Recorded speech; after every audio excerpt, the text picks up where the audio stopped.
Welcome to Got Grass, conversations with the legends and leaders of Bluegrass. You've enjoyed live Bluegrass at Guitar Town CT concerts in Hampton, Connecticut since 2008. From Tony Rice, Rouse Stanley, and Doyle Lawson to Tim O'Brien, Sierra Hall, and Billy Strings. Now you can go behind the scenes as we chat with your favorite Bluegrass stars. I'm your podcast host, Chris Worth.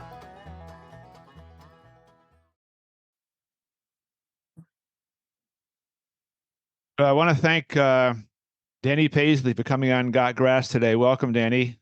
Hi, I hope you're doing well. I am, thank you. And how about you? Doing great. Are you? You been busy these days? Very. Been running all around. Just got in from a long weekend and have an easy week this week. So catching up on some errands, Gotcha. Well, I'm glad to hear you're busy. You deserve to be, and hope you're making a lot of money. You can retire at some point and go live on your horse farm. I don't think that's in the future too soon, Well, the first question I always ask musicians is how you would spend your day if you had nothing on your agenda and no guitar in sight. What would be a day like for you if you had nothing to do? Well, I love being outside, so that would be one of them right away. Even if it's just doing nothing, I love just to take my lawn chairs and go out in the yard and sit. That's one of my favorite activities. Just enjoying, take a book or something to read, and just sort of kick back. I'm also a big baseball fan, so I enjoy watching baseball and going to baseball games from the major league all the way down through the minor league and independent league. So I hit a lot of baseball games. And then in the winter times, of course, I like my football and I like my hockey. Well, it looks like you're wearing a Phillies shirt. Is that correct? That's my major league team. Yeah, they're up and down, but I've been a loyal fan all the way back in the good old Steve Carlton pitching days, and he was one of my all-time favorites. Yeah, well, I've been a fan too. I'm a New York Mets fan. I live up here, so there's quite a rivalry. You know well the rivalry that the Phils and the Mets have, and the Braves now. Yeah, I do. So, Danny, everybody really knows you and who you are, but could you just introduce yourself to our listeners, for those of them who maybe not know your story, and just give a brief bio? Just an old Pennsylvania boy, basically. My folks moved up here. My dad and his parents moved up to Pennsylvania in the 30s, and because they moved out of the western part of North Carolina, and because of just needing work, and land was plentiful, and they moved up here to southeast corner of Pennsylvania, south of Philly, north of Baltimore, and with that they brought a lot of their heritage with them, and I was really influenced by that. And in our area, there was a good hotbed of bluegrass and old timey music and old country, and really cultivated by the Southerners that moved up here. And with that, all the families sort of interchanged, became accepted amongst different families. So we're all, even though we're living up here on the road that I grew up on, is all Paisleys. The other road we call it across the field, but wasn't too far away, was a family of Crossings, farmers, and whites, African Americans, Hispanics. They moved in for work in the mushroom industry, and agriculture. And my grandfather had a little farm, and then he worked farming. And so being outside was always a major part of our life in that culture. And then the music. My father became connected in the local music scene, and over the years met a gentleman named Ted Lundy. And their family, the Lundy family, are still to this day. We grew up together. They're my family also, and even in our musical careers, we're still intertwined and very much uh, together all the time. Right. So I'm just, I always say, just a simple sort of guy that learned to appreciate all kinds of music. My mother's father was a Irishman by the name of O'Connor, and I do not remember him. He passed away when he was young, uh, relatively young, of a heart attack. But he was a fiddle player, piano player, saxophone player, uh, and played in a little band called the Oxford Rhythm Boys.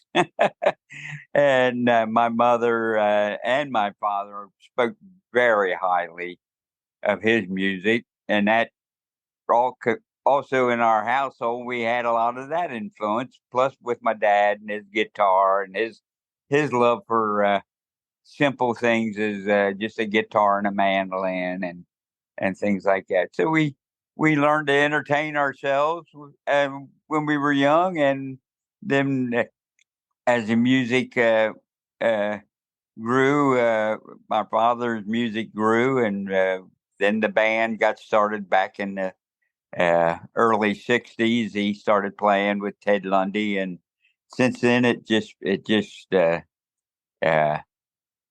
took over our lives pretty much. So there never really was a time that you remember when music wasn't a big part of your family life. Never, never. It with either playing music or the friendships that we obtained through the music, or just a complete joy of simply listening to music, as it stuck throughout the whole family. Every one of us. I have uh, two brothers, two older brothers, and two younger sisters, and they all play and love music in one way or another.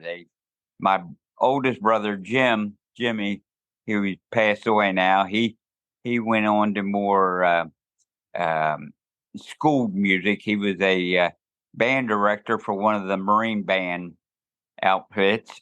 Loved brass instruments and all that, and was very, very good, very skilled in that type of music.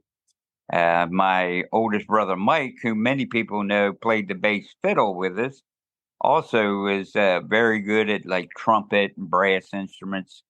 And my two sisters both play piano and guitars and mandolins, and love to sing, and just a complete could have done music as their life's work also. And I'm the only one that sort of stuck with it all. I just took such a love in it, and then took such a love of playing music. And sometimes when I get down on myself, or get a little negative, I have to remember the joy of just music. Uh, did you, growing up, have a personal hero? Was your dad your hero, for example? Really, my dad, uh, uh, personally, he was a well uh, scholared man. He loved to read. Does that make sense? He was a chemist in his younger days, and that was his trade till he left his job. But he, all through his life, right up to his final days, he loved to read. Loved to read. knowledge of just so many fascinating things that he never threw upon anybody, and people didn't know it till they sat and sort of had a chat with him sometimes. But he was into so many things in life. He loved to go out and uh, hunt Indian artifacts. He loved to hunt for arrowheads and axes, and has a massive collection that museums and stuff have all wanted. And he always said he was a amateur archaeologist. And his best friend from high school also, they right up to when they both departed this world, would get together weeknights and just sit at the kitchen table and still um, look at their artifacts and talk about where they found them, and we're fascinated by the simple markings on them, and really knew well the native history, and uh, he loved that biblical archaeology, anything along that line. He loved, plus a historian. He loved history in general, um, and had a great philosophy on life. I always said the best people skills for a man that by no means my father would say he was a perfect man. You know, he had his ups and downs and his battles, but he always seemed to come through them. He was my hero. My mother's my hero for just her perseverance and complete love of all of us.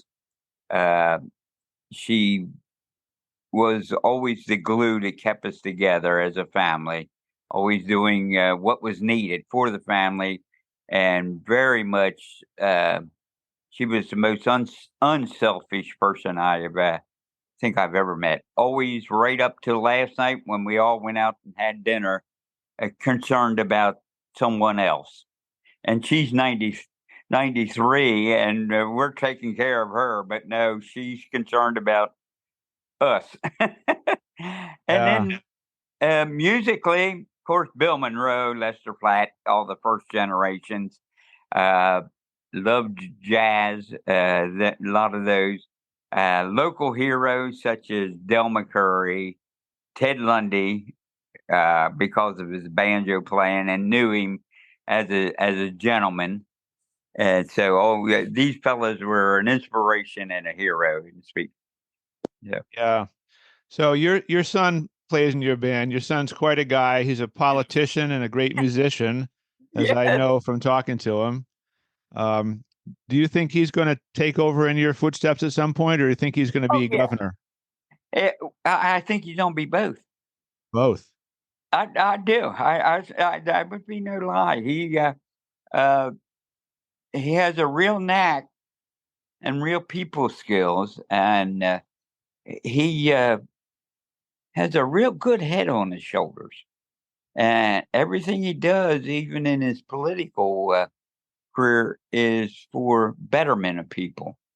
And of course, he's learning hard knocks by being involved, even in local politics. He he's learned how to be a middle of the road sort of guy, you know.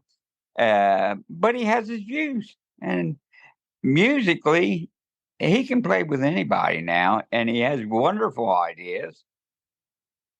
And I just got bumped here. Are we still on here? Oh, you're good. You're good. Okay. And we we I just think that he has a real bright future. I truly do. I think he has musical talent, which now I believe he's developing as an outlet for some of his other career choices, like letting the music blow off his energy, and he has a real knack for love of people, and sort of um being able to draw experience and knowledge from others. And boy, I always said that's one of the best things in this world. Never be judgmental, just to be constantly sort of learning and open up your mind. And Ryan really has that musically and politically, I think. We certainly could use a little more of that in our political lives, that's for Couldn't sure. we? Really, it just don't have to be like it is, So getting back to bluegrass, this might be a hard question, but can you tell me what it is about bluegrass that you love so much? Could you put it in words or? I put it right where, first of all, it was a emotion for the singing, the music, uh, the emotion of the energy. That was it captivated me. Some people say, "Well, this one's not a good singer, or that one's not a good singer," and no, I go, "You're missing it. They're singing from the heart. Yeah, they got that energy, they got that power." And I go, "Well, there may be better quality singers, but they don't have the real feel for what the energy, the emotion of the song is." And that's what grabbed me. You heard Bill Monroe singing that high tenor voice, sometimes in a wailing tone. You could almost hear like the heartbreak coming out of it, and of course he sang a little flat and maybe this or that, but you also got to take in that he's feeling that. Can't you hear me calling?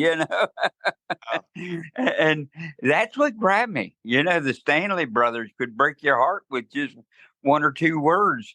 Carter Stanley could break your heart by just way he sang a song that said broken heart.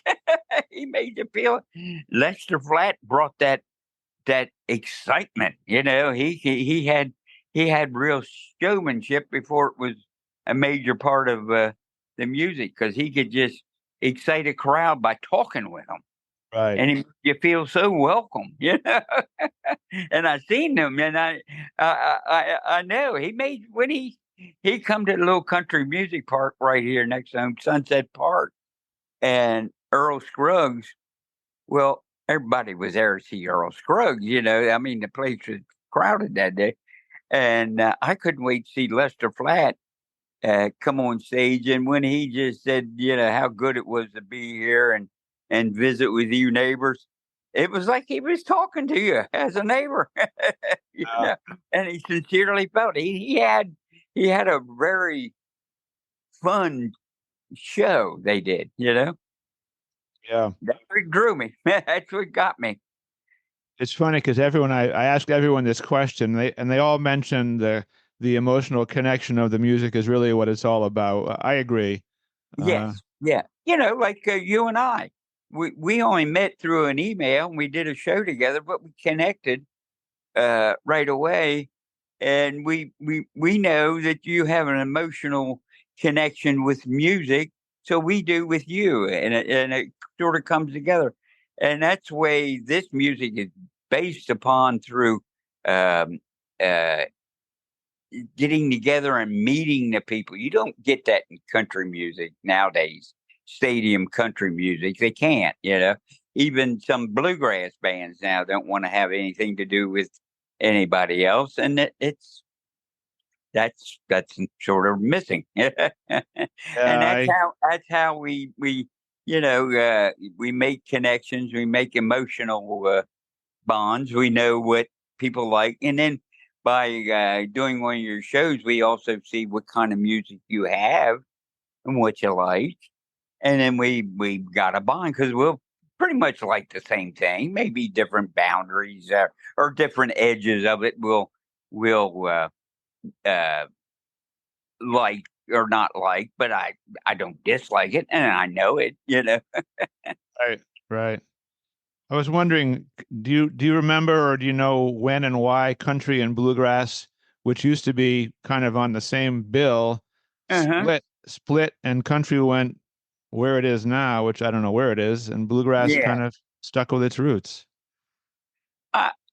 I think when money got really involved in the countryside and when they started changing country, you started really noticing it in the later 60s and especially in the 70s. There became money involved. Television was starting to really take it on and have certain shows, and somewhat we started losing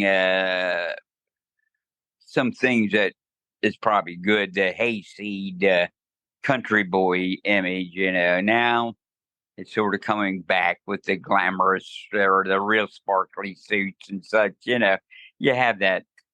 But I think when the money got into it, it sort of started separating its roots. Now, bluegrass is sort of stuck to its basic form, and it's on the edge. There's some different edges to the music, but it's all acoustically related. Maybe not in the form that uh, the first generation had in mind, but it. There's some still there doing that. Um,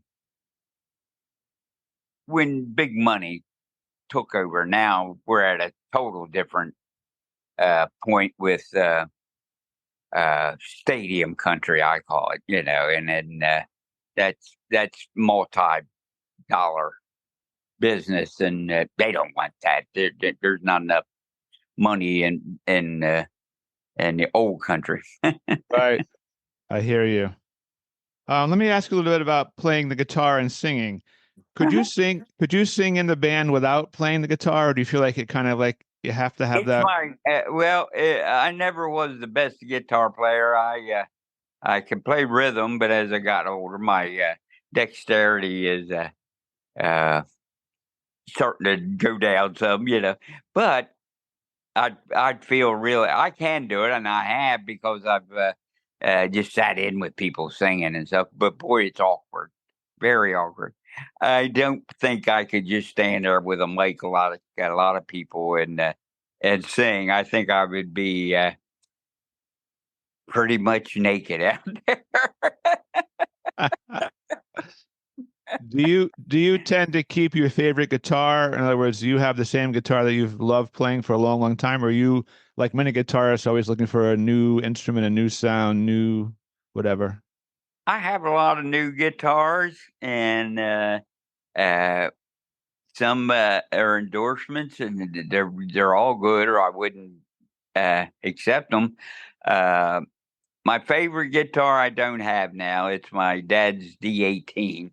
It's down at the Bluegrass Hall of Fame Museum, and I really miss playing that guitar. It was my favorite, but it's at a good place. Plus, it's being shown, and a little piece of my dad's out there. Around home here, I got about 4 guitars, and any given time, I can take one out to play it for a while. Right now, I got a real nice Blue Ridge guitar, a Blue Ridge 240. They gave me back in June, and it's probably my favorite because it's what I've always liked to hear in a guitar. So. Oh, I guess that's the problem when somebody becomes famous, then their instrument goes into the museum and nobody really plays it again. It's kind of like a mixed blessing, right? I mean, you'd love Hey, to hear it played. You'd I love to want play to it. hear it play. Yeah, I want to hear it played. Uh, but I couldn't travel with it because I would be nervous with it. Right. You certainly could not fly with it because there's so many things out of my control, out of the airline's control, that could happen to it. Uh, so I wouldn't dare do that. Uh, and couldn't take it around some concert. Would if something happened to it by accident, something got dropped on it or something. I just couldn't do it. And Right. uh, uh, so with that, I got others I like, and I'll play them. Let's talk a little bit about your singing style, which is what you're I guess, most famous for. Would you call your singing style just naturally a natural voice, or do you ever have to work on your voice or practice, or do you just sing from the Yeah. heart and just comes out? I pretty much just sing from the heart, whatever I'm capable of doing that day. I've had some issues here in the last a year or two with. I had a bout of throat cancer, and I had to basically relearn how to approach singing. I didn't lose my voice; it became very hard. So I do practice with it now, trying scales and stuff to keep it where it is. Um, but I basically just sing from the heart. Whatever I sing today may not be the same way I approach it tomorrow, Mm. due to how I feel, how tired I am, how much energy I've sort of have for that day, how long we've been playing, how many stretches, and how, how emotionally I feel. Because when I sing a sad song, such as like "The Room Over Mine," I think of when I'm singing it, my vision to help me with the song. I naturally comes to mind that I'm singing in like a boarding house or a room over, say, a tap room or a bar room. You know how each town has got that place, and we all know somebody that spent some time in a place like that, sort of lonely and down on their luck, depressed, and sometimes uh, I feel for that person, so I sing it that way. Sometimes I don't have that connection that day, and I don't sing it that way. So, exciting songs, I just sort of let them go. How I feel, I'll let it fly off, and some days I'll change them, and instead of going high, I'll go low. Gotcha. Don't really think it through all the time. Yeah, but I guess you can say in some situations you're almost like an actor. You put yourself in the persona of somebody in the song, and it affects your emotional way you do the song, right? Yeah, yeah, they have a word for that, but yes, that's what I do. I do that quite often, and it's almost like an outlet. Sounds a little crazy, I guess, but it's almost an outlet for me because it lets me sometimes not carry that worry or something by singing about Right. it. Well, I guess it's worked for you. I was just going to say that there's a famous quote from Alison Krauss, who said you were one of her favorite singers of all time. Did she ever tell you that? um, Basically, I've heard different things. I've met her several times and talked with her, and always thought she was a great person, great singer, and we've sang together. And I played, uh, got up during her set and played some songs with her, and um, I've heard that before. It's very humbling. Yeah. Well, I mean, you probably made her day when you sang with her, if that's how she really feels. I mean, right? Yeah, yeah, yeah, yeah. We have a genuine love for old music and all music, so I think she was speaking from the heart. Yeah.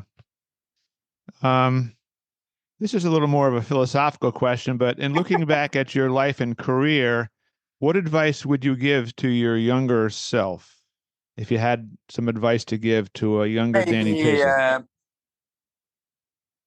not do some of the things I've done in the past. I lived a full life. Let's just drop it there. Okay. But uh, uh, and stay more focused because in the last 20 years, I've been very focused on if I'm going to make this my full career, just give it my all and take it truly serious, but to have fun with it. And I count my blessings for that, which took me a while to learn that little part of it. You to appreciate what you have now and not so much what you never got. Uh, Sometimes in life we always want, want, want. and you got to stand back and realize you already got pretty Uh, good life, you know. yeah. Do you have a favorite singer now that you really love and love to listen to in bluegrass or country or any kind of music, I guess? Well, still to this day, George Jones, those guys are Merle Haggard are my favorites. Even the old first generation bluegrass, but today's artists, of course, we got so many great singers. It's hard to say one, but Del McCurry was always a hero of mine. When I was young, uh, he was basically Del lived about the next county over from me in Pennsylvania. So we played a lot of the same type of shows, maybe not on the same day, but we were always around each other. Musicians that played in Dad's band played at Dell's band, or left our band and went over and played in Dell's band and things like that. So Dell is still one of my heroes. You know, I respect him truly as persevering and keeping his music alive and putting today's spin on it. I think it's hard to do in some ways, and he does a very good job with it. I Um, love all that, and there's just so many great bluegrass singers. Still, Larry Sparks, you know, and outside of uh, uh, bluegrass and country, I love old Southern rock. So, uh, but today's uh, I don't listen to too much of today's music. yeah, I'm kind of with you there on that too. I still have a teenage daughter at home, so I learn a lot more music than I probably ever need to know about. I wouldn't know anybody except for Taylor Swift. Well, she's a good one. So Yeah, I so know. when you're sitting around the house just relaxing and pick up your guitar, what song would you play first? If you just like get up, have your breakfast, pick up the guitar, was there a certain song you would just go to naturally, like a comfort song or? Probably not. I don't do no, because every day I like the sound of a key of E on a guitar, low E, I call it, Hmm. and it's as a good exercise. I'll sing like "Footprints in the Snow" because it's got a lot of highs and lows, and that's an easy song. I love that, and then sometimes I might just sing a darn right pitiful one, a sad one, you know. So Gotcha. Um, you've played with a lot of people in your career. Of all your musical performances, are there one or two that you're most proud of in terms of your musical career that you got to look play back on? for got to play for Jimmy Carter, the president, and very surprisingly, not loved the music. He loved the music. Uh, uh, got to play a lot of different bands, so to speak, and basically uh, always enjoyed who they were. One of my favorite things I've always got to do at least once a year is get to hang out with Jerry Douglas and Bela Fleck, and they have a real love for straight bluegrass. They play different things and do it great, and those are always fun times because they'll bring their little spin on things and make me think outside my box. So those are really fun. One of the Yeah. craziest things, and to this day I laugh about and have fun with. We were playing in Chicago, and the opening group playing before us was a saxophone and a snare drum and I believe a piano.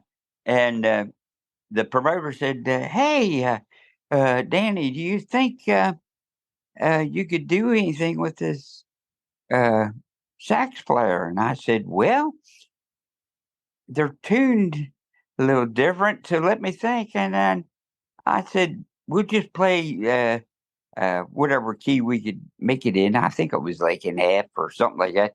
and just play like some sort of bluegrass stomp type of uh, thing, a simple little thing. And we had a sax player sit in with us, and it was awesome. We had a ball, and we just sort of jammed on stage with this and big baritone sax coming in. It's on YouTube if it's still up, and it was fun, And I still laugh. Boy, that was crazy night. But I said that was a blast. Yeah. I mean, I guess it's funny because I mean, a good musician can probably play in most styles of music, in a group. And I remember Sierra Hull had this sax player named Eddie Barbash, who was a jazz player, and he Right. played a gig with some band here, one of our shows, and they kick off this fiddle tune like, I don't know, Salt Creek or something, at a breakneck tempo, and off he goes, and he played the heck out of it. It was just, oh my gosh. I've heard I a couple of times done like something like that, Back in Yeah. the my earlier days, there's a hero of this area. His name was Walter Hensley, banjo picker. Man, he could play fast, and he was good, really good. Just played the clubs around Baltimore, Maryland, and he did a record, I believe, on Capitol or one of those, and they had Boots Randolph playing the sax on it. And if you can get the record, it's a collector's item if you can get it, and it's great, you know. And I've always said to Walter, "How was doing that?" He said, "Oh, he came in after we did the songs and just played. I never got to meet him, And I said, "Oh, that's cool. It's a shame, And he said, "Yeah." He said, "Boy, that record sold more than anything I ever sold. And I said, "Must made quite a few bucks on it." He said, "Nah, I didn't make nothing." Said, "Just record it, and they paid me $100 or so, and record comes out." Wow. Wow. As a professional musician right now, what's the biggest challenge for you at this point of your career? um, the biggest challenge is like for playing is having a good sound system. Not so much like some folks say finding material. That's a challenge, but you got to have people always thinking of you and looking out for you. Um, but it's sometimes you get lost in the battle with the sound system.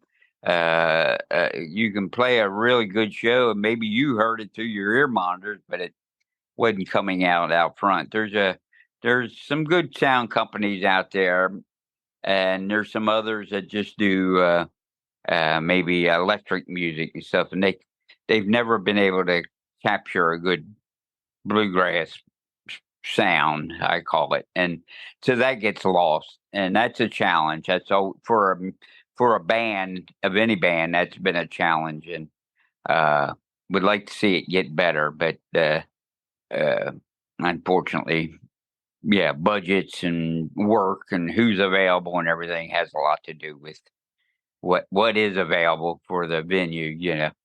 Uh, Mm. uh, it's a different time. It's really a different time. You have to playing is the easiest part in promoting and being your own publicist without being uh, too full of yourself or believing the publicity that's about you. Uh, that's a challenge. Um, Having people around you, like I have a real good lady, Laura Maynard, that does a lot of things for me, and uh, she's been absolutely great.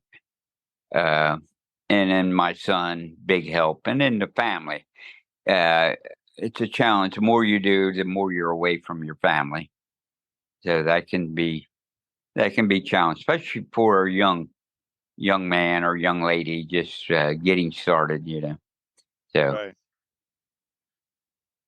Talk a little bit about playing as a duo, because I know you've done a lot of duo stuff, do you Oh, enjoy the duo format a lot? Like I love it. To me, that's like almost the It's a, ultimate thing. it's a, you got to think. You got to think what songs you're going to fit because I've always pretty much done it in a band style. But Ryan and I now have a good duet, so we can do that.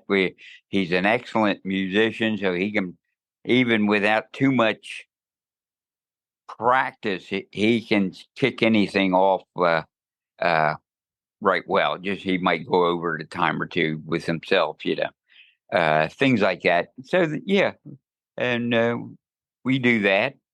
Uh, it gives the music a more simpler feel. So that's nice too.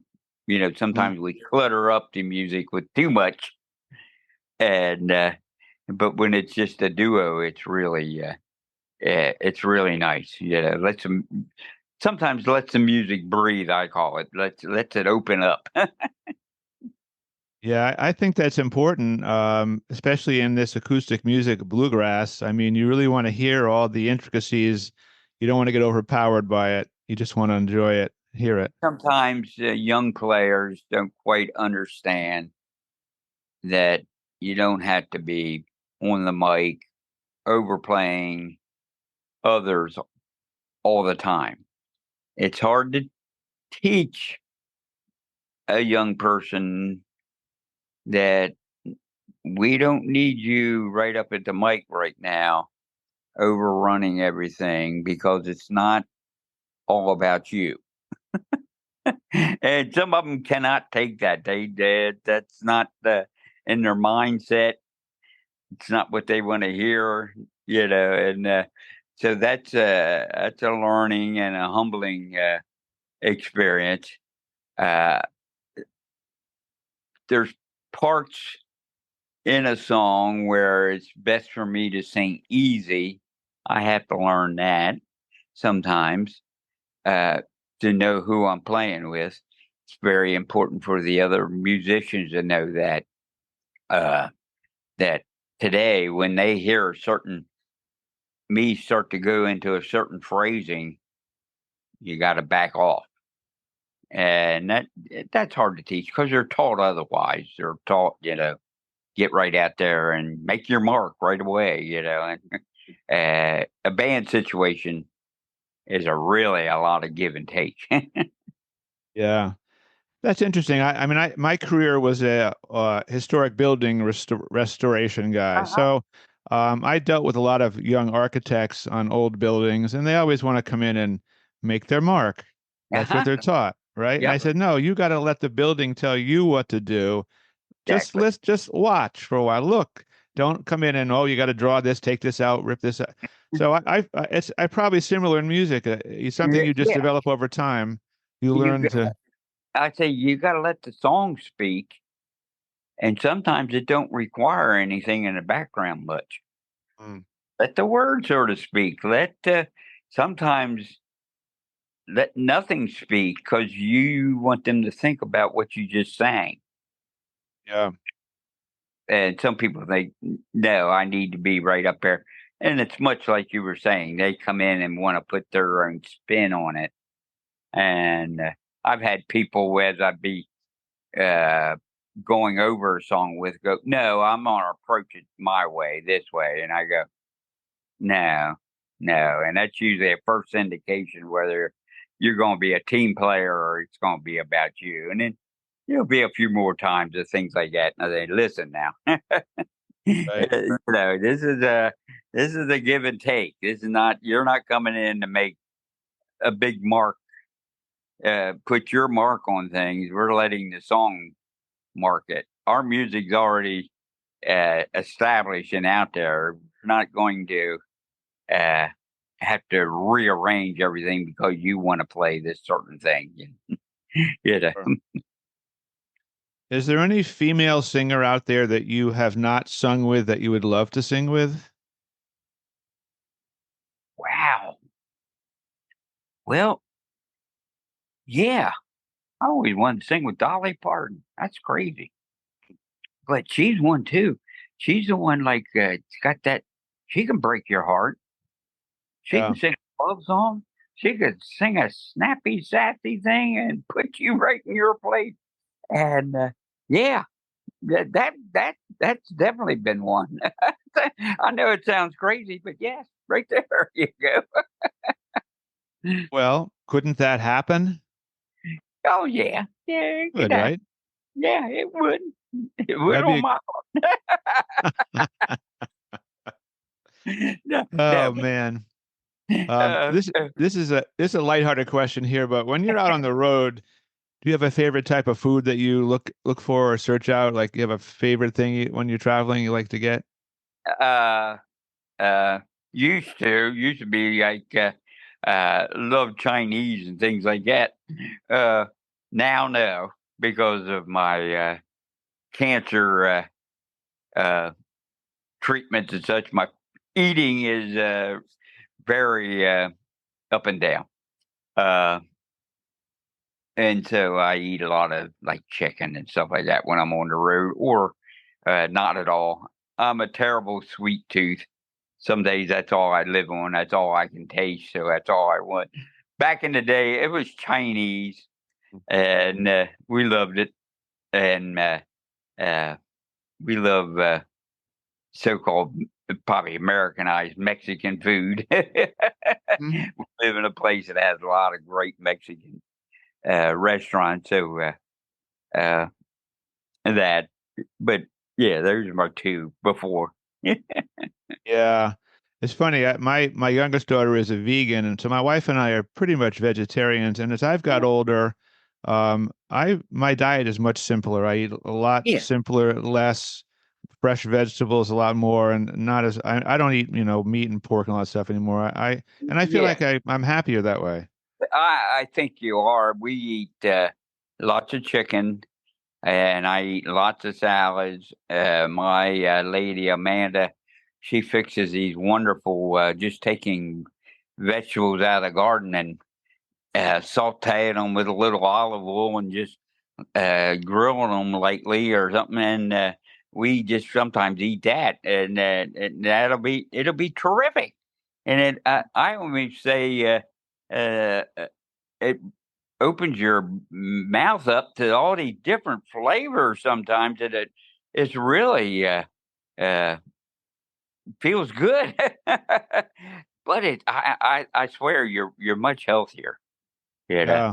meat is so full of and I love meat. Don't get me wrong. I love a good steak like anybody, but unless you get it like we do here through our own uh, supply, uh, they're full of so much chemicals and stuff. We don't know. Pork comes from China, Lord knows. And everything. We don't know. We have farmers here that offer beef and stuff like that, uh, and are very good. And we know they do the right things with their cattle, and when they harvest it, it's done right. And that's the way to get it. Not everybody's that lucky. Yeah. Yeah, I've learned that a fresh vegetable on the grill with olive oil and salt on it is the And best way to cook it. it's just Delicious. the simplest little thing, and you spice it up with just maybe a little bit of onion or something, and then you could just change the whole thing you had the day before by a simple add something simple. You added fresh tomato to it or something. Yep. So I'm sure you know the story of Aladdin with the magic brass bottle. He rubbed the bottle, and he genie came out, and he got three wishes. So if you got three wishes, could you tell us what one might be if you had that power? Yeah, everybody just get along. Come on, Hmm. life's pretty simple. Can't we just get along? You know, that's a big wish. you Yeah, know. yeah, it is. But I guess it's a heartfelt one, and it's one we probably all would agree with. I wish, Yeah. yeah, if you don't agree, and I know it's in the grain, everybody, my, not to get too political, but it's all money maker. Let's Mhm. just say that the divide. and we now it's just trickled down to everyday life. You know, It- it's just sometimes it's just like mind boggling. Just really, who cares? Why can't we just get along? Right. Just let it Yeah. go. You know, Yeah. I know. and Um, much along that same line, and not to get too on this, but simple courtesy. Hold the door for one another. Thank you. Hey, how you doing today? I, People sometimes look at you like you're a crazy man. They make eye contact with you, and you just say, "Hey, good morning," and you know they're surprised that anybody would do that anymore. why? I mean, I think most people are genuinely polite and kind, but I I do think we too, get caught up in all the news stuff and people act weird. and it turns us almost turns you angry. Does that make sense? It's like sometimes just shut it off. Just Hmm. walk away from social media, TV, and you know, Right. pick up pick up a book. Right. Better yet, pick up a book about baseball.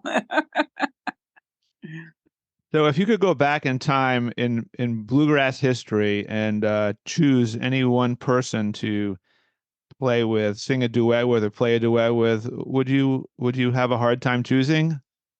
No, wouldn't I? I'd love to sing with Carter Stanley. Mm. Such a simple, easy mountain voice, break your heart. Uh, but he had this incredible, powerful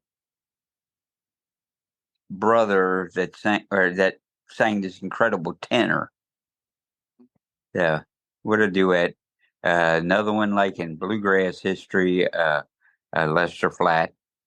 Uh, had got to sing with Monroe, quite an experience. Uh, Auditioned one time for him over in New Jersey, and I was a little too young. I really was. And uh, he was fascinated by the thumb pick that I wore to play, and he Oh. said, uh, singing, but he's a powerful singer too Mhm. in his day. Uh, Lester Flatt, a lot of any of the first generation ones, Mm. Red Allen, some of those guys. Yeah. Got to sing with one of my all-time heroes. I did a tour with him with Joe Val. Yeah, another great one. But today's music, I don't know. Yeah. Do you enjoy singing harmony? Does it come naturally to you when you're singing with someone, you just hear the harmony right there and you don't have to think about it too much? Uh, uh, I can do that with tenor, with the tenor to the high part. Mhm. The baritone part, I have trouble hearing. I can sing it with other people that sing very high, but the ones that sing down uh, in the lower registers, I have trouble finding that part. But I can sing the tenor line with about any song. Yeah. I mean, I grew up, my favorite music was the Beatles. They came around when I Uh-huh. was 10. And Yeah, so yeah, me too. the harmonies above the melody were always easy to kind of sing because it would just follow Yeah, along.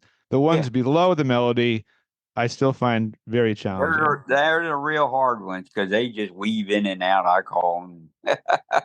you know. Right. Um, is there anything people would be surprised to learn about you that they might assume something that's completely off base or something? Do you have any surprising characteristics that nobody knows about?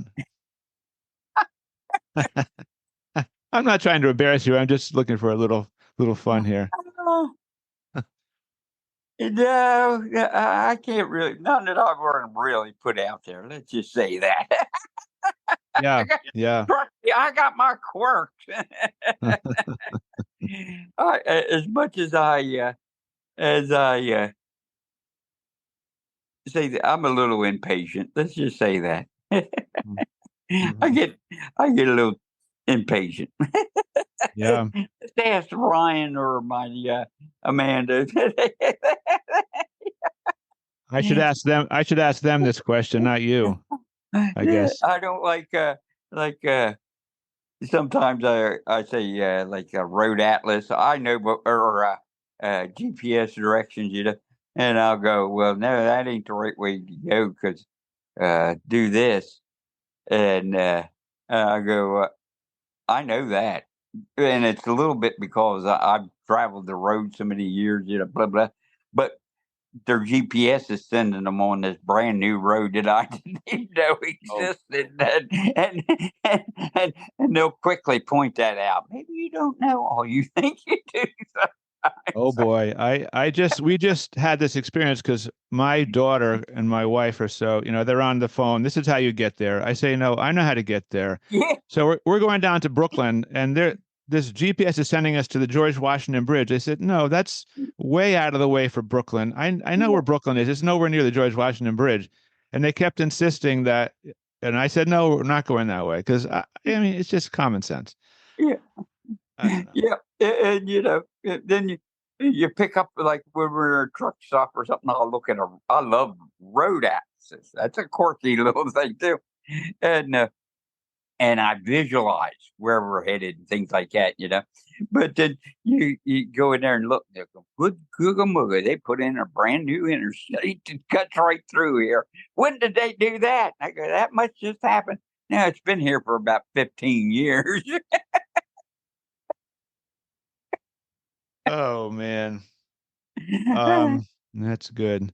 So looking back on your long life and career in music, is there anything about yourself that you would change if you could? I mean, obviously you wouldn't want to get Take throat better cancer, but care. Take better care of myself. yeah. Uh-huh. I'm paying for that part now. Yeah. um, maybe not been so stubborn at times to accept change. Mm. Yeah.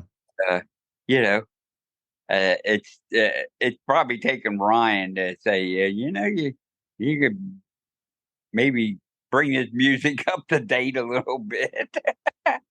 And because I still hear the original form of bluegrass, and he hears a little different twist to it. I go, oh, yeah, I like that. Uh, so you have a week off from music. Where are we going to find you if you had a Ball week game. off? Huh? You'll find me a couple of days of the week down at the ocean, Wow. enjoying the sun, sitting there listening to the waves with something to read and my sunglasses and umbrella and just letting the world go by.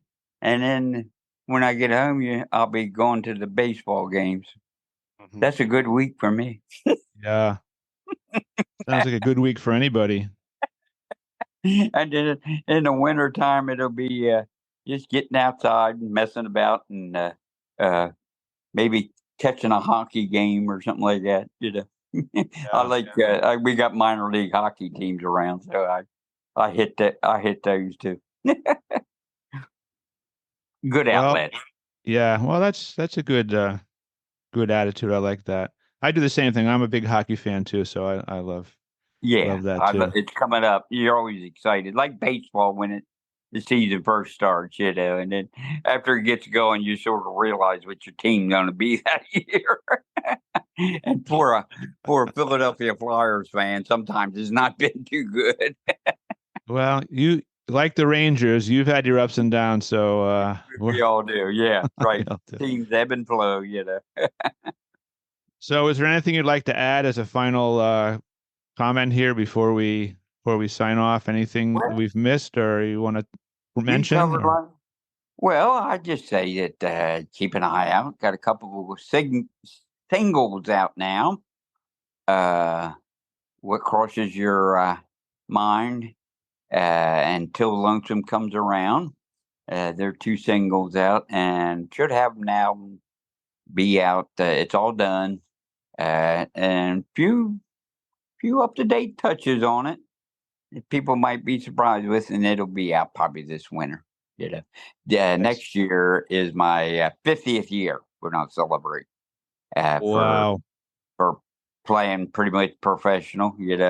So we'll celebrate that next year. So that's gonna be good too.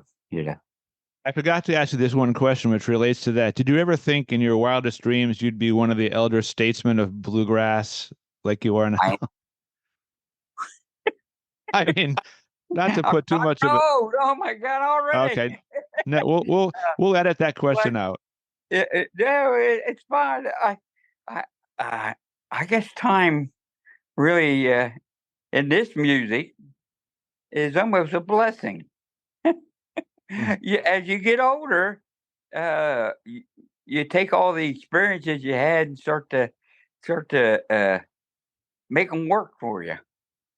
Where when you're younger, you probably are too full of know it all and all that you do. But now I'm older, I just sort of know what to do and what not to do, what works for me, and sort of very content with it.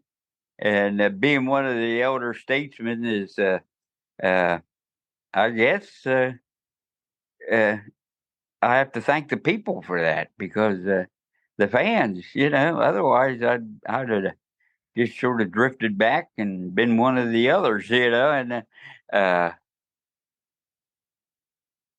sometimes really appreciate little gestures like that. I really do, Being an elder statesman now is like, well, I've sort of, I guess, not that I had to work for it. I guess I did. Yeah, I guess you did. Well, Getting older is not easy sometimes. No. Well, I really want to thank you, Danny Paisley, for taking the time to chat today. It's been fun talking to you as it was in person, and I hope to see you up here again at Guitar Town sometime in some sort of format. We will, buddy. Love to see you again. Thank you, Chris. All right. Well, thank you. I'm going to turn off the recording now, and I'll stay on the video if you want to just say goodbye that way. All righty, bud. I hope you enjoyed our podcast, and thanks for listening. Visit our website, guitartownct.com, for concert and podcast schedules, or just to send us a message. We'd love to hear from you.